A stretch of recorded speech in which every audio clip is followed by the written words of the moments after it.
Shabbat Shalom, everybody. Good Shabbos, good Shabbos.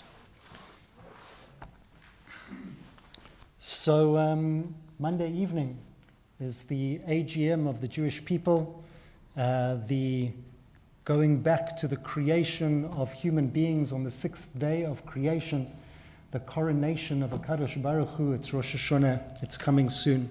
And of course, we know that the most distinctive feature of Rosh Hashanah is the shofar, the blowing of the shofar, which we will experience this Rosh Hashanah.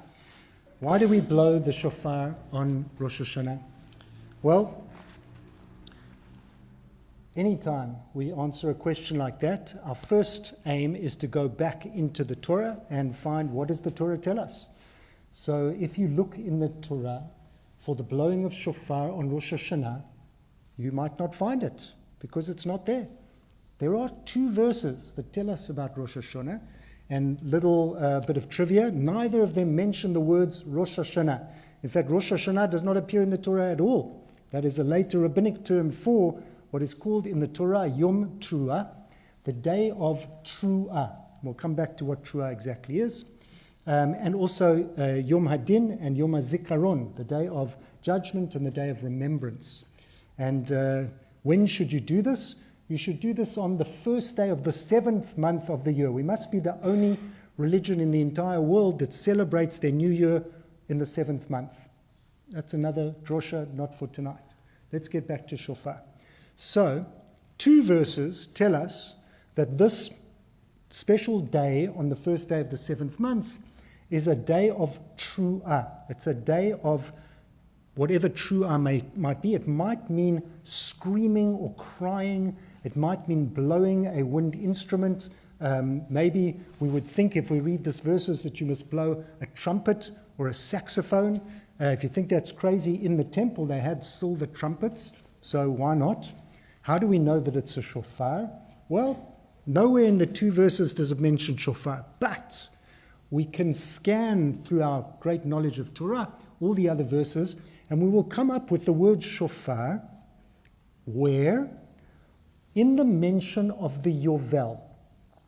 What is the Yovel? The Yovel, or Jubilee, is a super Shemitah. So every 7 years, just like we rest every 7 days, otherwise we get out of kilter. We need to restore ourselves, rejuvenate ourselves, get back to our soul every Shabbos. So the land too, in the biblical idea, has a Shemitah, a year of rest, where you don't go out farming, you just enjoy whatever is in the land as it is. You let the land lie fallow. This is the Shemitah. But on the Yovel, so not just every 7th year, but every 50th year, after 7 sevens, you have a Jubilee year. Not only is there a super Shemitah when the land is resting, but you also have, if people have sold the land, we're talking here about the land of Israel, the promised land. If the people have sold that land, maybe they didn't farm so successfully, or they're trying to make a buck here on the property market, that goes back to its original owners, and slaves are released. All captives are released in the Jubilee year. Now, although we have returned back to the Shemitah practice in some farms in Israel, there is no Jubilee at the moment.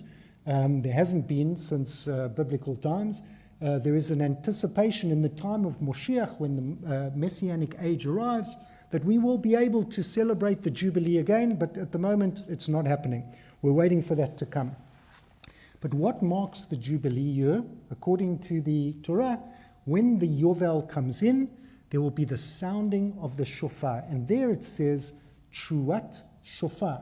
So the words connected, Truah and Shofar, in the context of Jubilee, of Yovel, tell us, now we know what a truah is. A truah is blown on the shofar, because that's what will happen at the Jubilee. Therefore, that's what we do on Rosh Hashanah. So even though we can't experience yet the Jubilee shofar blowing, we can on Rosh Hashanah blow the shofar, and this we will do many, many times, and we hope that you'll all be here to experience that incredible moment. Truah, as I said before, can mean the sounding of an instrument. It can also mean crying or sobbing or even shrieking. The truah sound, when we call out you have the tekiah, the shavarim, and the trua. The trua is that 9 sobs. That is what the trua is. It is a broken heart. That is what trua means. And it doesn't take a huge imagination for us to wonder about what we can be crying about over Rosh Hashanah. We can think about our own lives.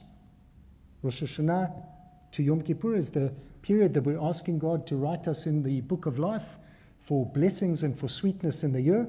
Are we deserving of this? Are we perfect? Have we done nothing wrong in the last year? Surely not. So there's lots to cry about. But we can try and fix that. We can work on it. We can do the repair work with God or with the person that we've hurt.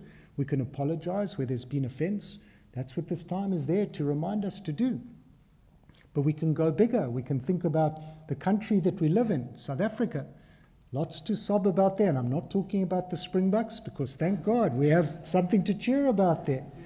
Cricket, well, anyway, they're doing fine. But really, can South Africa be the country that we know it truly could be? If we had the amazing leadership that we would want to be, if we had people pulling in the same direction, if people were putting their country first and not their pockets first, or the retirement house in Dubai, wouldn't that be amazing? Wouldn't we live in an incredible place? Lots to cry about there. And then we go bigger and we look at the world that we live in that is racked with war, especially the place that is most dear to us, that is most holy to the Jewish people, that at this moment now knows no peace. So there's lots to cry about right now. There's lots to sob about. So the rabbis said, well, the Torah says that we must blow a trua. But what we will ordain, this is a rabbinic gezerah, a rabbinic enactment, is that before and after the trua sound, we will have a tekiah. So you will notice that every time we sound a trua or a shavarim trua over Rosh Hashanah, there is always a tekiah, then the shavarim, or the trua, and then a tekiah again. That whole sound, the tekiah, nestles on either side of the brokenness within. So even though we allow ourselves to feel the brokenness of our hearts, the rabbis said we need to hold that in the bigger picture, which is wholeness. Now we can put this all together with the Jubilee as well. The Yovel, the Jubilee, was a vision of a perfected world, an ideal world, where land was restored to its owners, where people were no longer slaves, where debts were released. What an incredible world to live in the time of the Jubilee. And the sound of the shofar is a hint of that possibility that could be. So when we sound the shofar, we're doing two things at the same time.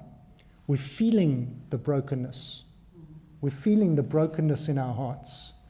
But at the same time, we're holding that with the wholeness of the tekiah, with the promise or the intention that we are moving towards a better world, a perfected world, an ideal world. That's what we want to aim for. So as we spend this Shabbat preparing ourselves to go into Rosh Hashanah, may we take the opportunity to think about where within our own world we can make another repair, another fix. Not on Shabbos necessarily, Sunday and Monday we still have. What it is that we can do to make just a little bit more readiness in this world, a little bit more wholeness where there is brokenness, a conversation that needs to happen, a repair that needs to be made. What can we do on the small level? And please God, that will reverberate out so that when we hear that shofar, it's not just the shofar of Rosh Hashanah that we're hearing. It's not just the brokenness and the crying, but it is the promise of a better world, a world that we would like to see. Good Shabbos, everybody. Shabbat Shalom.